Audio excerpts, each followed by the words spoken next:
జీవము గల ప్రభు యేసు క్రీస్తునందు మీ అందరికీ శుభములు. తల్లి లూర్దు మాత దీవెనలు. ఈరోజు ప్రసంగ ముఖ్య అంశము నాకు ఇష్టమే. ఈరోజు ప్రసంగం యొక్క ముఖ్య అంశము నాకు ఇష్టమే. బిడ్డలు బాగుండాలని తల్లిదండ్రులు కోరుకుంటారు, ఇష్టపడతారు. కొత్త ఇల్లు కట్టుకుంటూ ఉంటే అది మధ్యలో ఆగిపోకూడదని, పూర్తి కావాలని ఎవరైనా కోరుకుంటారు, ఇష్టపడతారు. ఒకవేళ తలపెట్టిన పెళ్లి ఎలాంటి ఆటంకము లేకుండా జరగాలని, సుఖాంతము కావాలని మనం ఎవరమైనా కోరుకుంటాం, ఇష్టపడతాం. ఈరోజు యేసు ప్రభు కూడా నిన్ను గురించి, నన్ను గురించి, మనందరిని గురించి ఇష్టపడుతూ ఉన్నాం. ఏంటి ఆ విషయం? అదే సువార్తలో ఒక కథను, సంఘటనను వింటున్నాం. ప్రభు దగ్గరికి కుష్ఠరోగి ఒకడు వచ్చాడు. ప్రభు ముందు మోకరించాడు, ప్రాధేయపడుతూ ఉన్నాడు. ఇక్కడే మనకు ఒక నీతి పాఠం ఉంది. నీవు దేవుని దగ్గరికి వచ్చినప్పుడు, నీవు ప్రభు దగ్గరికి వచ్చినప్పుడు మోకరిస్తున్నావా? నీవు ప్రభు దగ్గరికి వచ్చినప్పుడు మోకరిస్తూ ఉన్నావా? ప్రభు దగ్గరికి వచ్చినప్పుడు ప్రాధేయపడుతూ ఉన్నావా?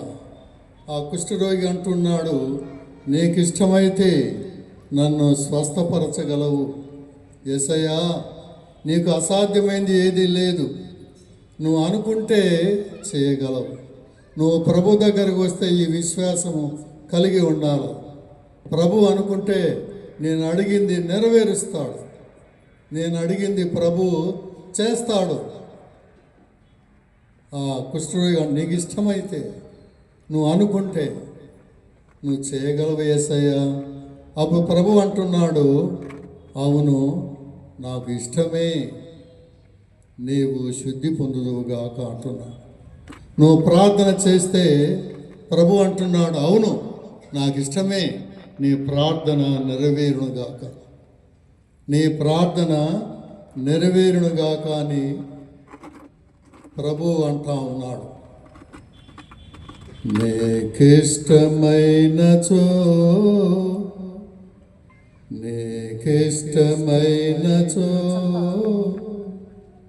నీకిష్టమైనచో నన్ను దీవించుము, నీకిష్టమైనచో నన్ను దీవించుము, నీకిష్టమైనచో నన్ను కరుణించుము, నీకిష్టమైనచో నన్ను దీవించుము, నీకిష్టమైనచో నన్ను కరుణించుము.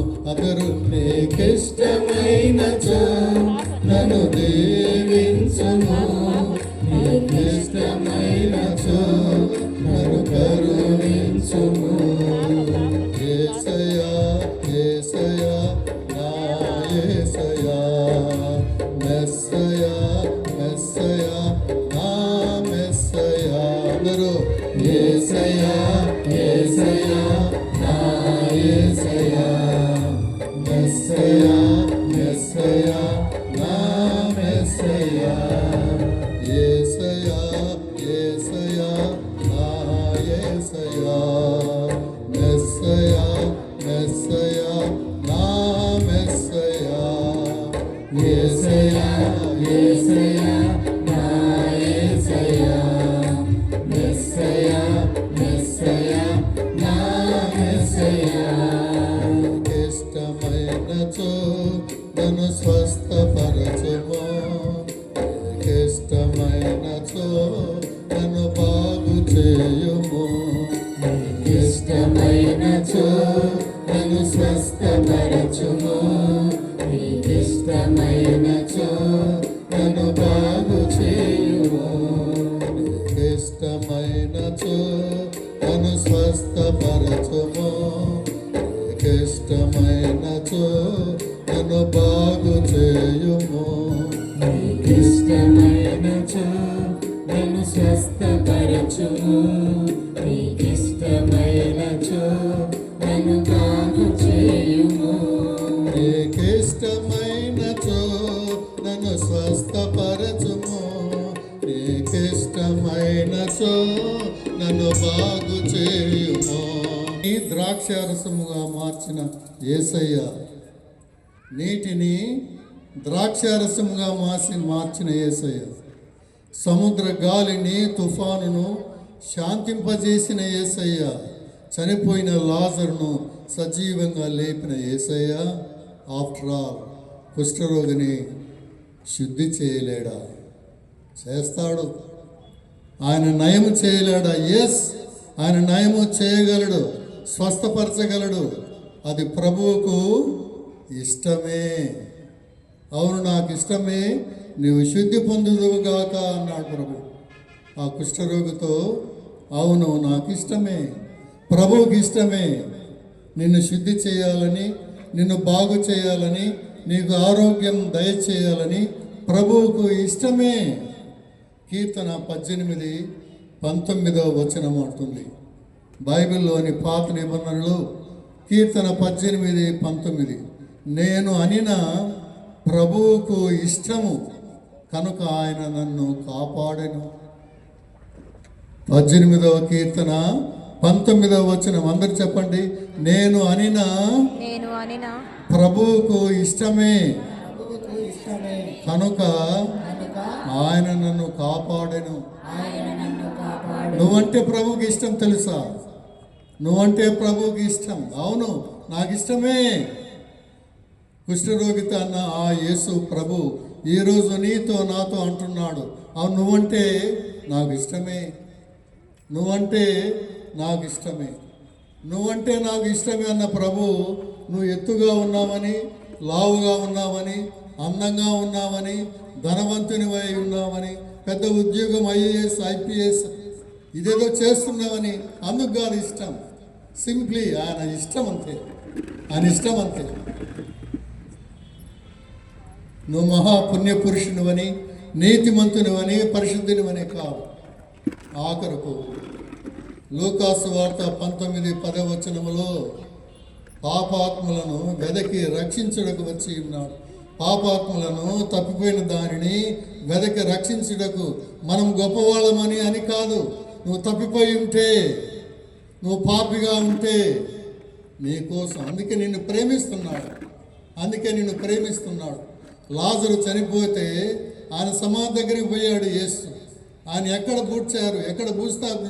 ఇదిగో ప్రభు ఇక్కడ అంటే ఆయన కన్నీటి పెట్టెను అని ఉంది. ఆయన కంట తడి చేసెను. చుట్టుప్రక్కల ఉన్నవారు ఏమన్నారు? చూడు ఆయనను ఎంతగా ప్రేమించను అని. నువ్వు కష్టంలో ఉంటే నిన్ను ప్రేమిస్తాడు. నీ కుటుంబం కష్టంలో ఉంటే ప్రేమిస్తాడు. నువ్వంటే ఆయనకు ఇష్టము కనుక ఆయన నిన్ను కాపాడుతాడు. కనుక ఆయన నిన్ను కాపాడుతూ ఉన్నాడు. ఆ కుష్ఠరోగిని, అవును నాకు ఇష్టమే, నీవు శుద్ధి పొందుదువుగాక అన్నాడు. యెరెమీయా ప్రవక్త 29వ అధ్యాయం 11వ వచనం. యెరెమీయా 29:11, నేను మీ అభివృద్ధినే గాని వినాశనమును కోరను.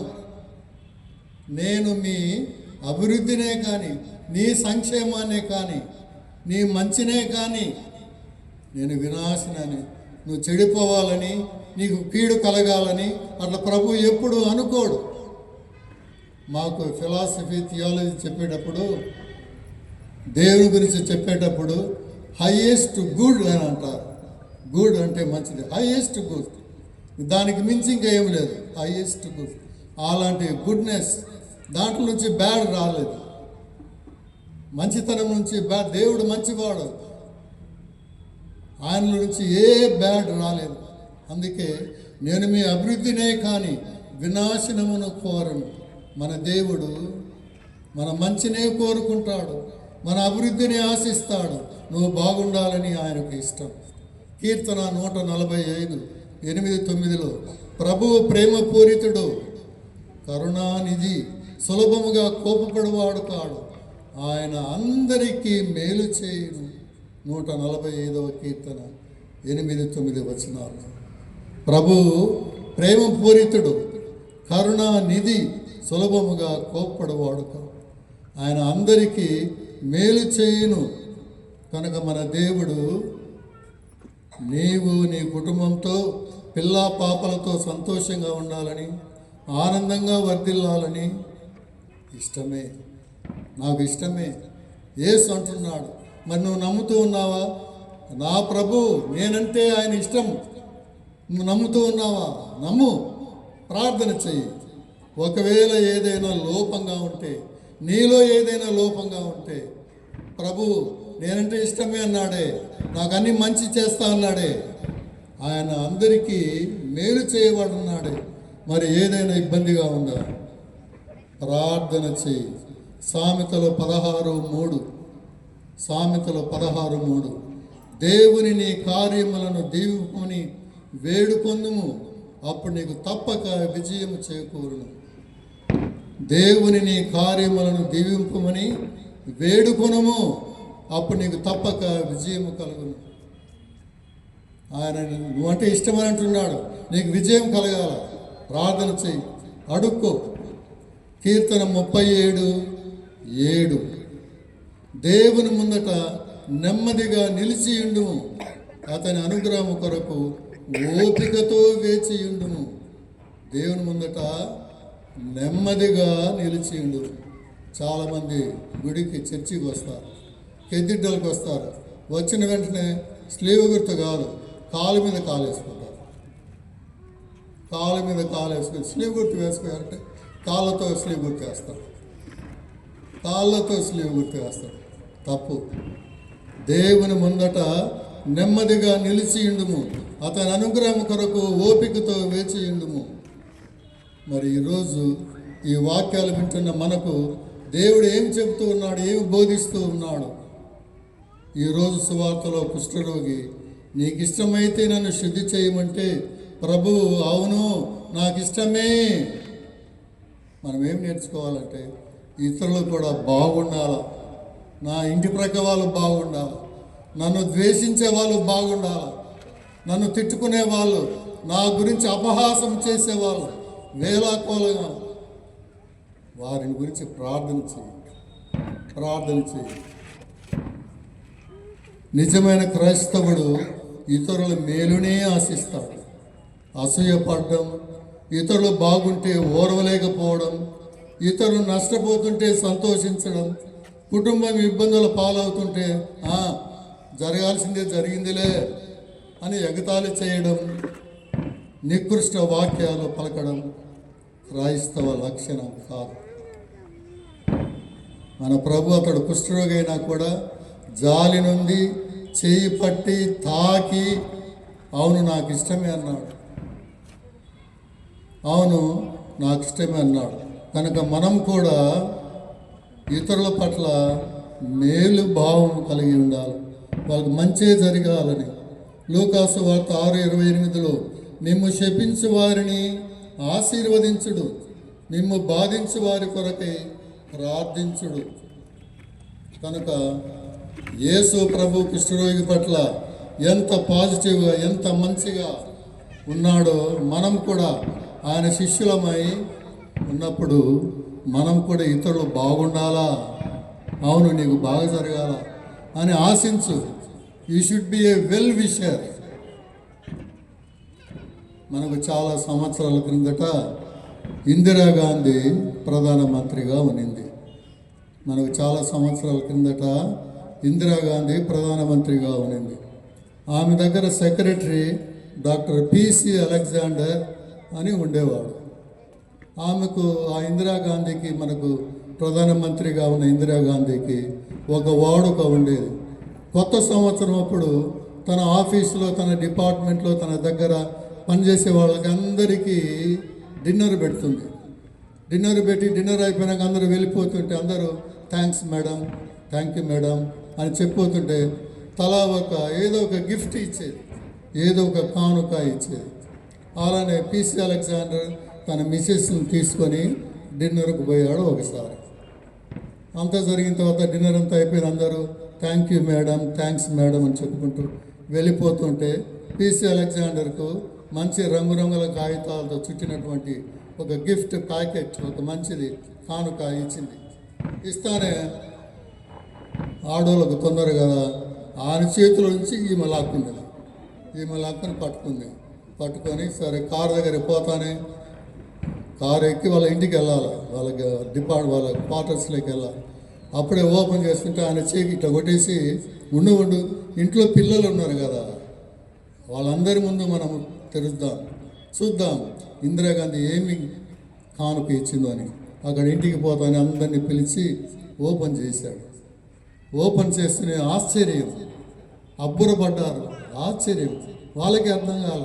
గబగబా ఓపెన్ చేస్తే మరియమ్మ గారి స్వరూపం, ఇందిరాగాంధీ మరియమ్మ గారి స్వరూపాన్ని డాక్టర్ పిసి అలెగ్జాండర్ కుటుంబానికి కానుకగా ఇచ్చింది. ఈ రోజుల్లో వేలాంగణికి పోయేది కేవలం క్యాథలిక్సే కాదు, ఎంతోమంది పోతూ ఉన్నారు. తల్లి మరి అంటే భక్తి, తల్లి మరి అంటే గౌరవం, పూజిత భావం కనుక చాలామంది మరి మన కుటుంబంలో మన మంచిని కోరేది ఎవరు? మన కుటుంబంలో మన మంచిని కోరేది చెల్లి కాదు, అక్క కాదు, అన్న కాదు, తమ్ముడు కాదు, మామ కాదు, అత్త కాదు, అమ్మ. మన ఇంట్లో అందరి మేలు కోరేది అమ్మ. అదే ఫాదర్ గారు చెప్పినట్టు స్లేవ మీద చనిపోతే యేసు ప్రభు తల్లి మరియను మనందరికీ తల్లిగా ఇచ్చాడు. యోహాను ఇదిగో నీ తల్లి అని.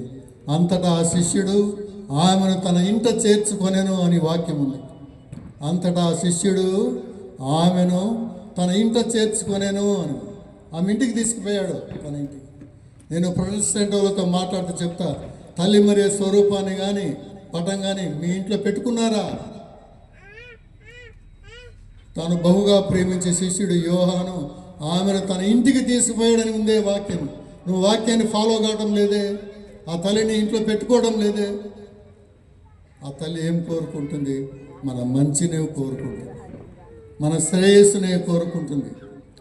ఫ్రాన్స్ దేశంలో లూర్దు నగరంలో 1858లో ఆమె దర్శనమిచ్చి ఇచ్చిన సందేశం, దేవుడు ప్రేమామయుడు, మనల్ని ప్రేమిస్తూనే ఉన్నాడు. ఈ లోకములో యుద్ధాలు, కలహాలు, కక్షలు, కరువులు అన్నీ మంచితనాన్ని కలుషితం చేస్తూ ఉన్నాయి. శాంతి లేదు, సమాధానం లేదు. దేశాల మధ్య ఎందుకు? మన ఇంటి ప్రక్కనే ఉండవు, ఈ ఇంటికి ఆ ఇంటికి. కనుక ఆ తల్లి సూచించింది, ప్రార్థన చేయండి, మారు మనస్సు పొందండి, పశ్చాత్తాపం పొందండి. యుద్ధాలు వద్దు, శాంతి సమాధానం కావాలి. చిన్న చిన్న తాగాదాలు వద్దు, చిన్న చిన్న త్యాగాలు చేయండి. తాను నిష్కలంక మాతని ఆమె సూచించింది. ఈ లోకంలో ఆ విధంగా శాంతి సమాధానాలు భారతదేశంలో, ఐరోపాలో, అమెరికాలో, ఆఫ్రికాలో, నైజీరియాలో క్రైస్తవులను వెంటాడి చంపుతూ ఉన్నారు. కనుక ఈ లోకమంతా కలుషితమైపోతూ ఉంది. ఆ తల్లి అప్పుడిచ్చిన సందేశం ఇప్పటికి కూడా వ్యాలిడ్. కనుక మనమంతా ఆ లూర్దు మాత పండుగ సిద్ధపడుతూ ఉంటే మనం కూడా హృదయములో, మనసులో శాంతి ఉండాలని, సమాధానం ఉండాలని ప్రార్థన చేద్దాం.